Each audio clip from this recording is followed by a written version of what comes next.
Easy. All right, guys, welcome back. This is episode 3. Yep, got the right amount of fingers.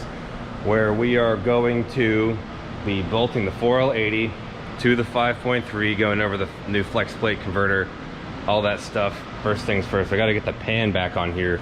The previous video, if you have not seen it, we installed the necessary components of an HD2 shift kit into here, into the pump, but just had to go get a new filter today, so we got to throw that back on. Then we're going to pick Uncle Rob up and pull the old flex plate off and dive into the new components here from ProTorque and Boninfante friction, SFI certified flex plate, triple disc converter, all the good stuff. We'll go more into detail on that when it's time to open them, but right now we got to put the filter on there and put the pan back on. Where did I put the filter at? Well, this is it. Pretty simple. Cool enough, it actually came with a new pan gasket too, which I forgot to get. I realized I forgot to get it, and I was just going to reuse the old one because it was kind of like the thick kind, but now I don't have to. Now, this is a very precise operation. I want you guys to pay very close attention here because there's a very high probability that you will not mess this up at home. So,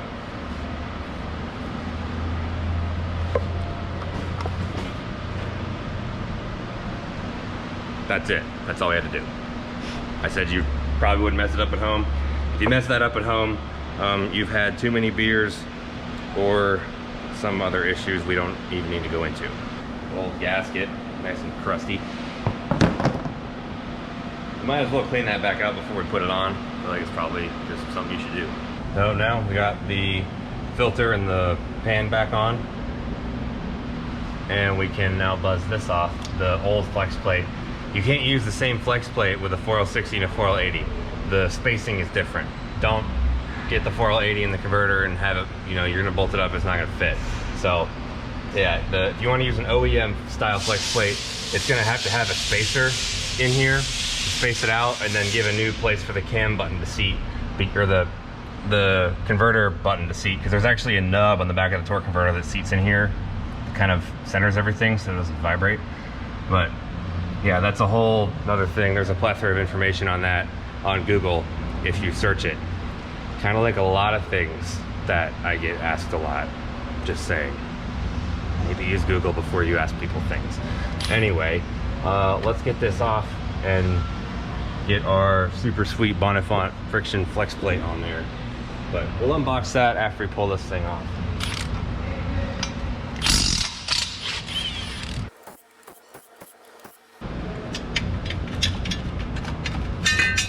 Ashton found a new way to blow up a 4L80. I still don't know how you did that. Yeah, it's just... You took the middle of the bell housing out. How? No. Well, the rear end was wobbling when it shouldn't be. I guess that looked like the, I think the U-joint binded up and it ripped out of the drive shaft, and that's when it took everything else out. It's kind of hard to tell because there's so much destruction. And been there. It's destroyed, so. Check out that Candy Man shirt though. Yeah. StablesandAutoworks.com. Check it out. Link in the description. Anyway, yeah.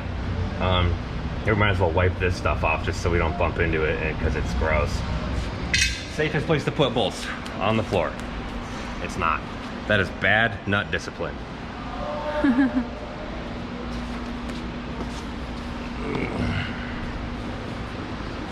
So this is a pretty cool deal. Boninfante friction is primarily known for making clutches for like top fuel drag cars. That's what they do. Rob Boninfante's basically like the most patriotic manufacturing sector owner that I know. And he posts some pretty fire memes on Instagram, so naturally you know that he's gonna have the best stuff. They do, ProTorque and Boninfante are in the same building now. ProTorque used to be based in New York, and they moved into the same facility with these guys for the ultimate team of awesomeness. I have a Boninfante flex plate and a ProTorque converter in the Escalade.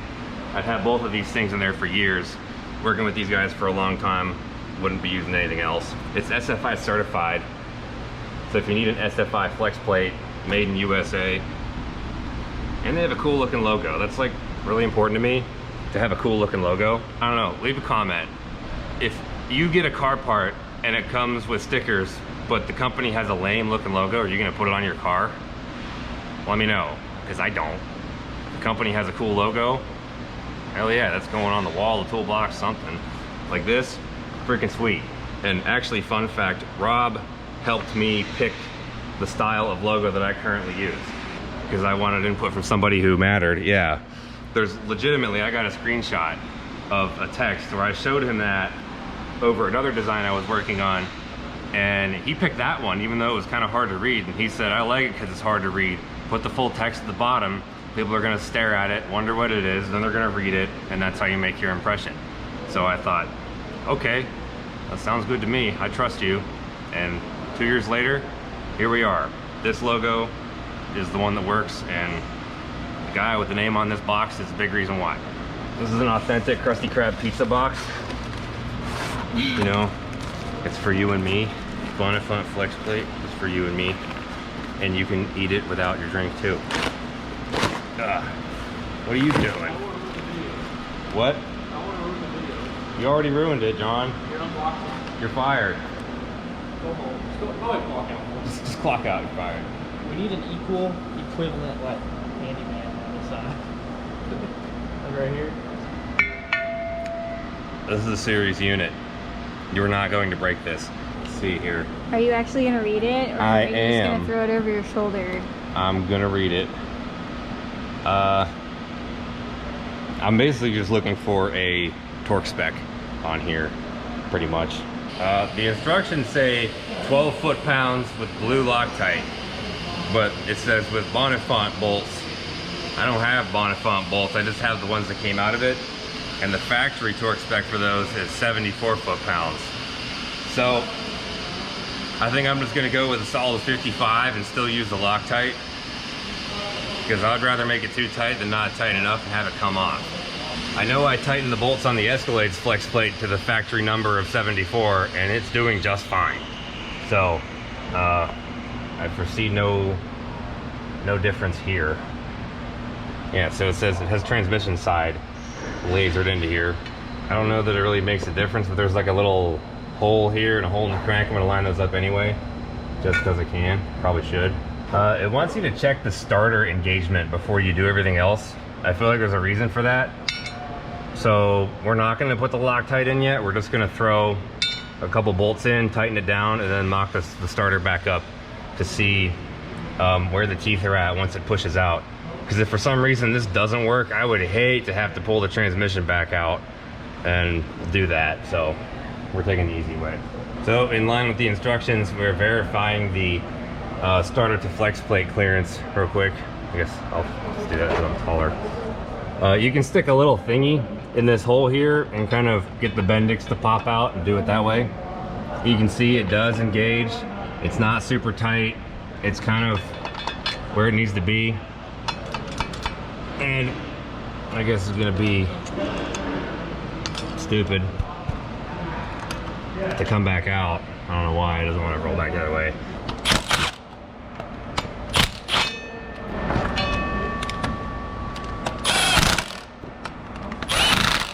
And when it is not engaged, the teeth have enough space in there away from the flex plate, so we're good to go. It says anything from 0.1 to 0.04, which I don't know exactly what that is, but it looks good to me. I've never actually validated this. I've always just put stuff together and it's always worked, so I'm just gonna assume this is fine. If there was a problem, it would be apparent at this point. So we're gonna take this back off and finish bolting all the rest of these things down here. All right, now I didn't impact these down, I just used it enough to get it to where it was touching. And we'll go here with our own arbitrary torque spec of 65 foot-pounds. But I'm not gonna take it the whole way, I'm just gonna take it to maybe like 30, do 2 passes. Oh nice, we're gonna have to hold the motor. All right, that's my new number. Torque until the motor spins, and then we'll wedge something in there to do the rest of it.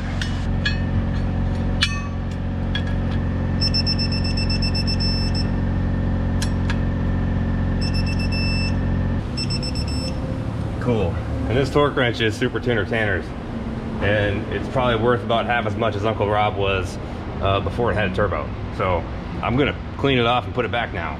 Okay, so we're gonna unbox the converter now because we are about to roll the transmission back over, put it on the stand, and stick it in there. So let's check this thing out. And we're just gonna do an unboxing here because it had already been opened by the guys in the shop that wanted to see what it looked like. And then I had a little bit of a camera derp out whenever I opened it again to pre-fill it with fluid so it would kind of settle in there by the time we needed it. So let's just pretend here that oh wow, look at this box. It's not covered in oil from me being terrible at pouring fluid on things. Wow, it's clean and it looks great. ProTorque converter, it's already full of fluid. Guess I was just thinking ahead. But where are the instructions? I don't know. Where are the instructions? How about that? You scan that thingy for the instructions to get them on your phone so you don't lose them. See how this works is you open the camera app. If you QR code hack, if you see these dumb things and you don't know what they're for or how to use them, you don't need an app to do it. You just go into the camera, point at it, and just hold your thumb on there, and it will, so it'll say open protorque.com. So you just do that and wait for your bad phone service to open it. Yeah, let's say view converter installation instructions right there, and then it'll give you see which one you got, so you don't have to lose your piece of paper and then go find out where to find the instructions after you lose them. So when you put a converter in, you always got to pour fluid in it because it holds a good bit of fluid itself.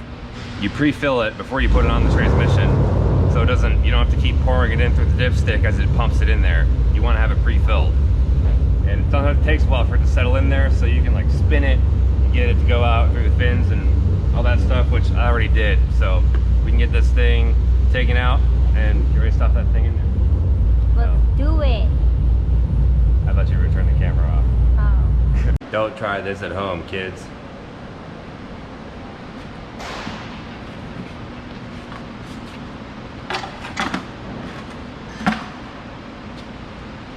I have done this a few times. We got it on here. We can put the converter on. What? What?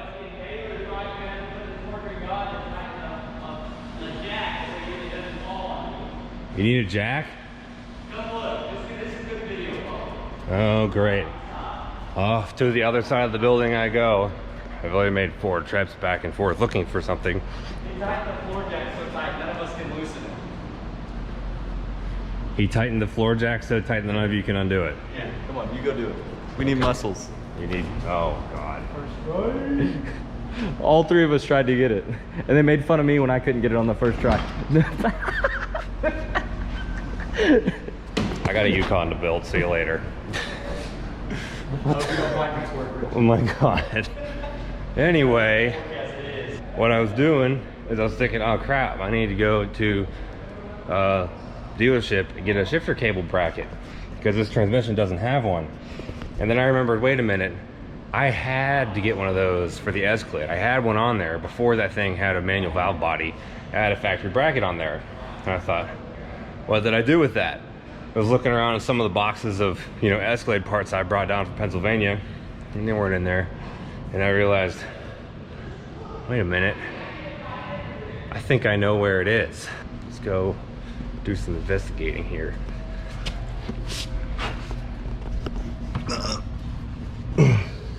Well, how about that? That's what we need right there. I just zip tied it to the freaking frame, got it out of my face, and now it's there and I need it. So I'm gonna get some wire cutters and it's gonna cut that thing out. Don't you just love when that happens? We got parts truck right here. Wow, your form is terrible. Is that what you want? No, you're supposed to lift with your legs, not your back. God, what'd you have to do that door? Nothing. Try to open it. I know it's hard. I opened it yesterday. I lose. You lose a bit. In the name of saving time and not using jack stands, I'm just really shoving myself under here. Where's this dang exhaust pipe? Where's my zip tie? Where's the one I'm looking for? Oh, there it is. I see it. I see it, guys. I'm gonna get you. Oh, yeah. That's the money right there. And when I did this, I didn't have the right clip to hold this cable in, so I just precariously fed zip ties through there so it would stay. So I gotta cut those too. That's what we needed right there. Parts truck extraordinaire. This is all coming back to me now. I don't remember when I bought this bracket because I didn't buy it. I pulled it off of this transmission. I harvested this shifter bracket from this transmission because, like I said in the previous video, I bought that transmission connected to the transfer case that's in the Escalade. So I farmed this bracket off of it and then sanded it down and repainted it and put it in there. And now, 3 years later, it's going home where it belongs, in Uncle Rob. It's the circle of life. So we are gonna seat the converter now and show you how to do that the right way, or at least the way that works that I use. Is it the right way? Yeah, works, doesn't it? Maybe there's more steps to it or more preciseness, but you know, you got the old click 3 times and send her home. There's an O-ring on here. This is important. This seals like the converter lock and stuff. That O-ring is very important. And when I first put the Escalade together, the tolerance between the aftermarket output shaft and my converter was too tight, and I kept ripping the O-ring getting it on. I had to like go in and kind of file out the edge on the inside of the converter to get it to work. But the factory ones usually don't have a problem. Just, you know, be sure that one, your transmission has an O-ring and that you don't screw it up. If you encounter lots of resistance putting it on, once it's clicked on the first 2 times, then it's resisting against that O-ring. So just be careful, don't bang it with a hammer. If it's going on correctly, you should be able to just do it, you know, by wiggling it around. I put this cardboard here because a lot of times when you fill up the converter and you go to turn it, it might dump a little bit back out. So we are ready for that, if that is to happen. See, there's fluid in there. I don't know if you can see it. Oh yeah, totally see it. Yep, it's in there, just trust me. It's very wet, so be careful here.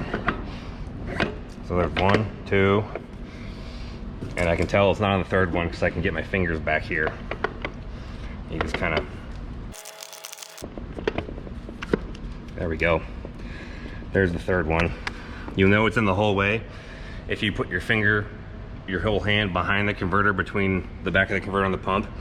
You should be able to feel the converter and the pump body with your finger. Like, it should be close.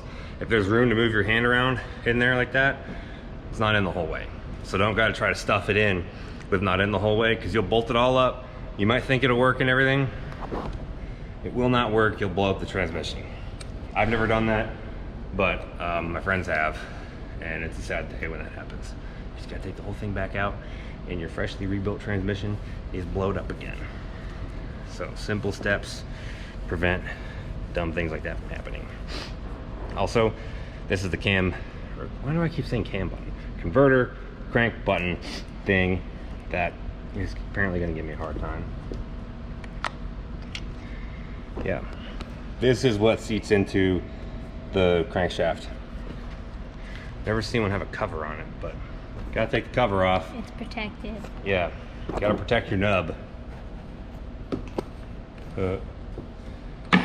Well, now we got this on there.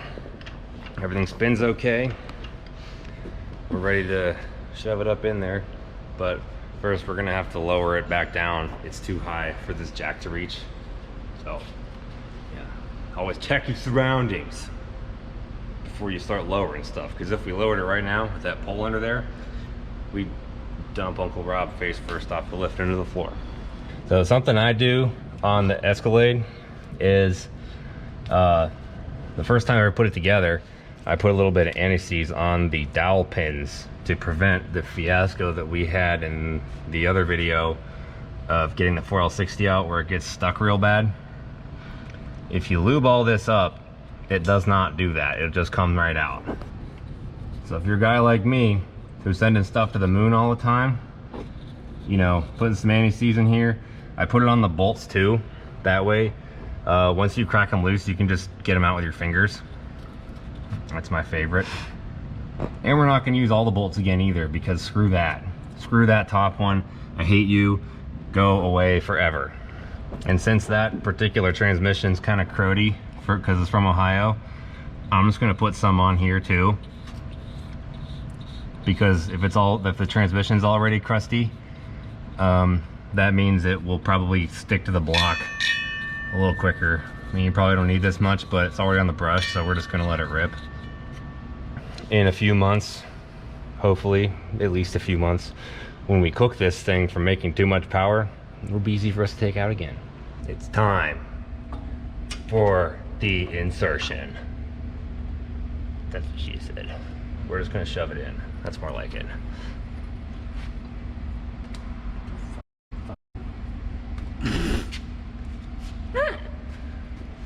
What?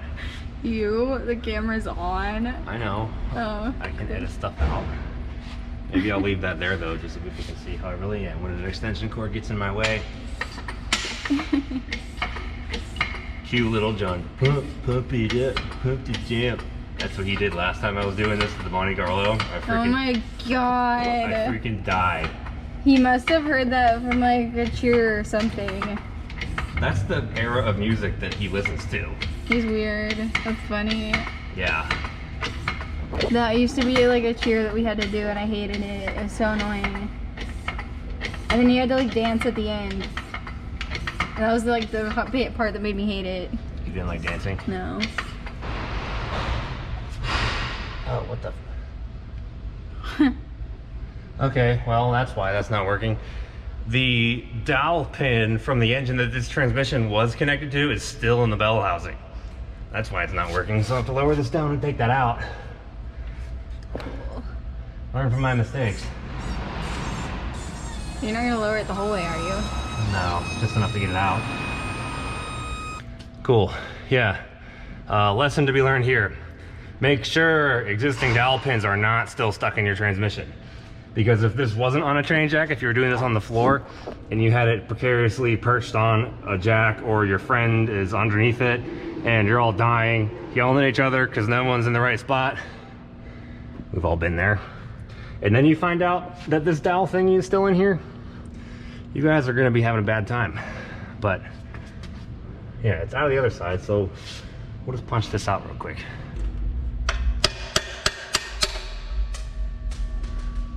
Got it. Yeah, see? Actually glad now we have an extra one of these. Now I'm just making sure that the little fuel line bracket deal doesn't get stuck between the block and the bell housing. But I got it out of the way, so we're all right here. We're on one dowel on that side. It is a big no-no to pull the transmission to the block with the bolts. Although everybody does it a little bit, you can still do it, just don't be an idiot about it. So we can get a couple of these started here. This formation is typically how I have to work on a vehicle under a lift, because they don't go high enough for me. This one does, but this training jack doesn't go high enough, so I have to do freaking splits again. Excuse you. Me? That was not me. You can edit that out. I could, but I won't. Yes. Logan farted. It was loud. Okay, we got 4 of these in. Just enough in threaded to make sure that we don't lose progress with it. And now I'm gonna get behind this thing and just give it a good shove. Well, here's the transfer case. Here we go, we got an adventure. A Facebook Marketplace adventure for a transfer case for Uncle Rob. I found one, a 261 HD. It is the one we need. like an hour and a half, hour 40 minutes away from Arlington. Kind of out in the middle of nowhere here, which is kind of nice. I haven't driven around the country in a good bit. This is like real Texas out here. You know, speed limit 75, there's houses on this road and people are passing me. I feel like if I'm going 75, I'm gonna get pulled over because this road back in Pennsylvania would be speed limit of probably 45 and there'd be cops hiding in the woods. But I'm almost there, so let's get this thing picked up. Well, we got it. Here's the unit right here. 261 HD, some fresh mud. Looks like a keeper to me. Even came with some roly-polies. Sad for them. They're probably gonna take a bath in the Escalade's 427 oil that leaked out on the way to LME the other day. It's okay out here in real Texas. The roads aren't even paved. But I'm gonna go pee right there real quick and then hit the road. So just complete honesty, I had to pee, so I stopped. That's why. It's not pretty, but it is what it is. It was like all covered in dirt. So I'm gonna wash it off because I don't want like dirt and stuff all up in my face when I'm working on it. Also, tomorrow picking up a new rear seal for it. This thing looks like it's been through freaking hell, I would say. Before someone makes fun of my flip-flops, no, I was not wearing flip-flops before, but I'm about to be spraying a bunch of water everywhere.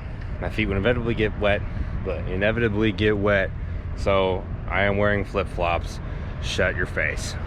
I really didn't want to get the pressure washer out, but I'm gonna have to, because whatever yeehaw truck this thing came off of, it got muddy. This thing's probably been beat pretty hard if I had to guess. This mud just doesn't want to rinse off. It's kind of like petrified on there, but you see 261 HD. What? Could have brought it through the garage door. Yeah, then I'd have to open it and like reclose it and everything, and I don't want to do that. All right, I guess that's true. Well, cleaned up pretty good. I'm not upset about this at all. Looks, honestly, cleaned up better than the one that's in there did, because that one was all crusty from being on the back of the transmission we're using. But it did came with the little adapter thingy, which I actually don't need because there was still one on there, but now we have an extra one and have some extra transfer case bolts too. So I'm just gonna get this thingy off, and then we're gonna throw it up in there and just mock it up with a couple bolts, hold it up with a pole jack so I can get measurements for drive shafts. Because it turns out that this converter and flex plate combo does need the little spacer button, not the spacer for the flex plate, just the pilot bushing adapter spacer.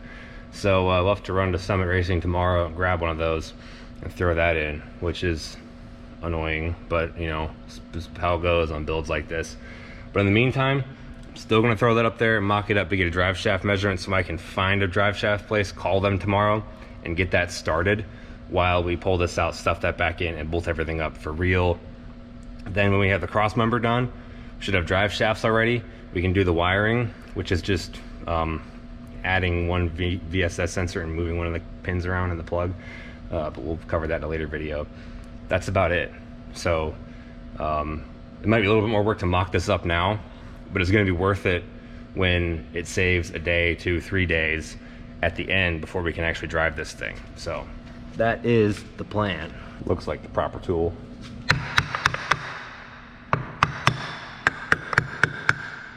Can you lift that up a little bit? Get this off, just like push down here. There we go. Yeah, gross, but useful for something in the future. I don't have it. One-eyed dog fetch.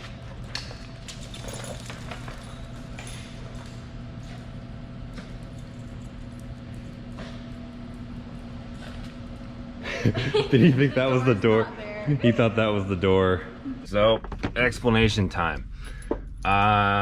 Could not get the transfer case in last night by myself because the 4L80 is a little bit longer and that torsion bar crossmember being there. Just was having a bad time. It was already a long day. Wasn't having that much fun. And then I actually hit my face off of the transfer case stud. I had to lower the lift to get it in there.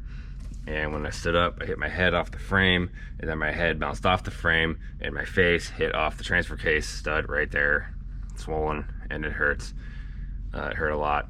I was very mad, and to the point where I wanted to throw things. So I was just like, you know what? I could try to get this done at the risk of hurting myself, or just walk away. So walked away. Finish that later, but we did get we got the little torque converter pilot spacer, so we're gonna get that put in today. That'll be the next video. Bolting all that up, measuring for drive shaft, starting the cross member, all that in the next video. Make sure you hit that subscribe button and check out the Uncle Rob Yukon XL playlist on my channel if you haven't caught up to the build thus far. Everything's on there, and stay tuned for some epic bonus footage, new shirt descriptions, smushed bugs, all kinds of stuff. Anything you want to say? No. All right, cool. Shirts are in a link in the description, by the way, if you're not going to stay for the bonus footage. But if you're a real G, you will stay for the bonus footage, because the real Gs always do. We just got more Good Wrench shirts in, and I'm doing a little test here. We got 4X, 5X, and 6X. Yeah, this is some undone territory. I've never had anything bigger than 4X. We have 4X in the flag shirts, but nothing else. Everything else goes up to 3, except those, they go to 4. And now we got 4, 5, and 6X for the Stapleton AutoWorks Circuit style Good Wrench shirt. The link is in the description for these. I'll pin it in the comments too. I guess this will be your shirt plug and your bonus footage. What are we going to talk about for today's bonus footage? Don't ask me. I actually just got done with everything else you watched before this, and I unplugged the camera, fired it back up to film this part while Logan's been back here folding the new shirts that just came in. What are you talking about? Fire's long gone. What fire's long gone? When you first initially started the camera, the fire's mellowed down. Yeah. But normally what happens, as soon as you stop, it comes right back. What? The fire. Well, the content. My fire or Anybody. everyone's fire? I don't know. Why don't you Not your fire. Clearly your fire is always on camera because it works. Good. So, I mean, Yeah, but you always do funny stuff when I'm not I'm filming. not filming. So there was Take it away. Where are we going? there was like a giant bug, like a beetle, in here. Yeah. And I heard it making a buzzing sound, and I just went, and that's it. Oh man. You can see it's like moist. Moist. This isn't even a table, by the way. It's just cardboard with a thing on it. Because we didn't have a table. Me and Baylor kind of redecorated it here. We're like, let's just, you know. Feel it. I don't need to touch it. I can hear it. Here, do it. Yeah, Ooh, it's crunchy. that's a crunchy beetle. Crunchy beetles. Bonus material, crunchy beetles. I should probably wash my hands now. Probably. That flag shirt you saw me wearing in the video is this one here. That's on the website, and the same graphic is on hoodies too, which we still have. What are you doing? StapletonAutoWorks.com in the description. Check it out. Every order gets a handwritten note from her, and I sign it too. So there you go. Get some bonus stuff there.